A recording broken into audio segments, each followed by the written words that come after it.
ঐতিহ্য ধরে রাখতে মালিকরা চালু রেখেছেন দেশের ছোট ছোট খেলনার দোকান। তারা জানিয়েছেন বড় ব্র্যান্ডের ভিড়ে প্রতিযোগিতায় টিকে থাকা কঠিন।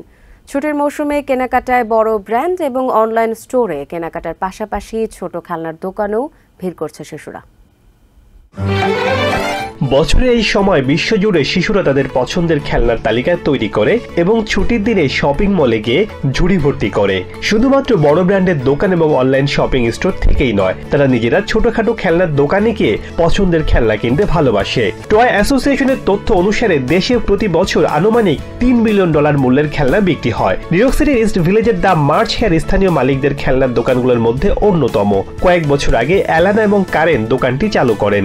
ইস্ট 9th স্ট্রিটে ডাইনোসর নামে 30 বছরের একটি খেলনার দোকান ছিল, সেটি মহামারীর সময় বন্ধ হয়ে যায় বলে জানান তারা। 2023 সালে স্মল বিজনেস স্যাটারডেতে সারা দেশের ভোক্তারা $17 বিলিয়ন খরচ করেছেন। অন্যদিকে নিউ জার্সির লং বিচে 1976 সালে সুজান হে এবং তার প্রয়াত স্বামী মিলে হে মার্কেট নামে ছোট একটি খেলনার দোকান চালু করেন। পাজল থেকে শুরু করে সংগ্রহযোগ্য ক্রিয়েটিভ ক্রাফট পণ্য পাওয়া যায় তার দোকানে। সুজান বলেন, ছুটির দিনের মৌসুমে তার দোকানে খুব বেশি বিক্রি হয় না, গ্রীষ্মকালে তার দোকানে ক্রেতার ভিড় বেশি থাকে। তিনি আরো জানান, তার দোকানের গ্রাহকদের অনেককেই তিনি বেড়ে উঠতে দেখেছেন, এখন তাদের সন্তানদের বেড়ে উঠতে দেখছেন।